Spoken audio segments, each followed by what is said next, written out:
असलामुअलैकुम प्यारे दोस्तों, क्या हाल है जी। तुसी वेखदे पे हो मेरा यूट्यूब चैनल गाल मोहाड़ ते मैं तुहाडा होस्ट अब्दुल मालिक मिराली।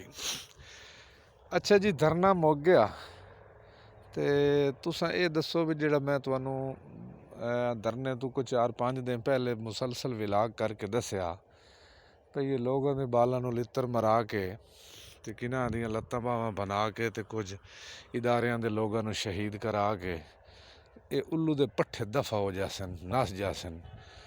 हुण मैनू दसो भी की होया।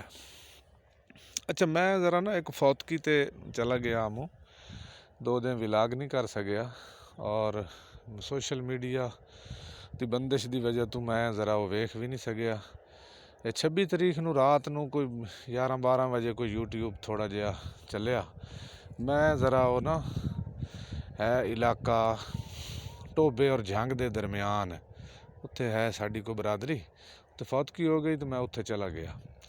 तो मैं राती जो 12 बजे सोशल मीडिया कुछ चलिया तो मैं वेख्या तो इन्हों का वो सिस्टम जोड़ा आई वो नज़र आ रहा है भी अली अमीन भी नस गया तो बुशरा माई भी नस गई तो ये सारे नस गए तो कारकुन लित्र खा खू के फड़े गए सारे, तो कुछ नस गए।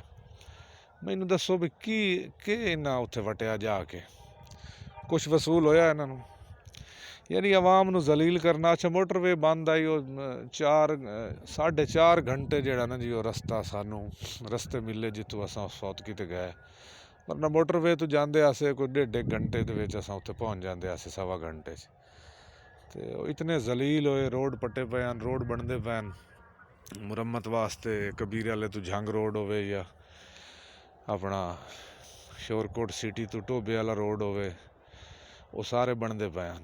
बड़े जलील हो के असां उत्थे पहुँचे तो इन्हां नू पुछो हुण बई के वसूल होया तुहानू भी तुसां तां नस गए तो गरीबां दे बाल फड़े पैन।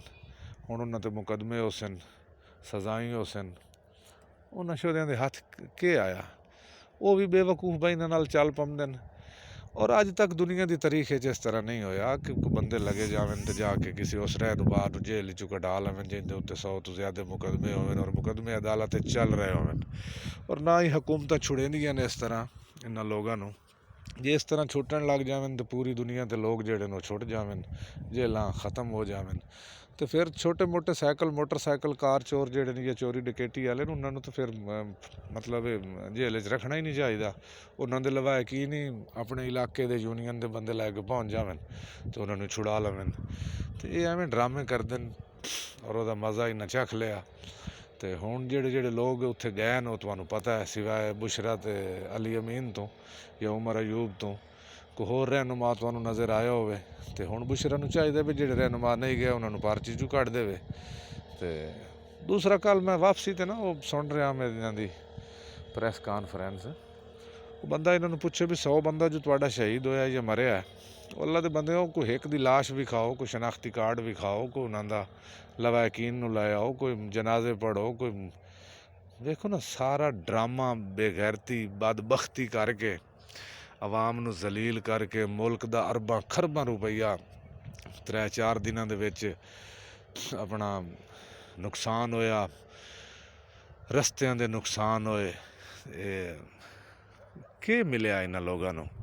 और खुदा रहा इन्हां कोल बचो और आइंदा इन्हां बाहर अगर एक काल शाल को देवन अवल तो देंदे नहीं इंशाअल्लाह। जे अगर ये मुड़ कोई बदमाशी करन कोई काल देवन तो बराए मेहरबानी नौजवानों नू रोको, अपने घर वालियां नू रोको भाई इन्हां दे नाल जावन दा कोई फायदा मिलिया। उत्थे बे यारो मददगार छोड़ के ते राती नस गए तो गरीब कारकुन जेड़े नो लित्र भी खाते रहे तो फड़े भी गए। बहुत बहुत शुक्रिया। मेरे चैनल नू सबसक्राइब करे सो घंटी के बटन नू दबाइसो तो मुल्क नू चलन दो यार। मुल्क हुकूमत जी आवे वो 5 साल पूरे करे, 5 सालों तो बाद वह एहतसाब आवाम खुद करें। बाकी ये एवें पखंडबाजी है सारी, इन्हों दे मुल्क दुश्मन लोग हैं और बाहर के मुल्कों के एजेंट हैं। इन्हों को ज़रा परहेज़ करो। अल्लाह हाफिज़।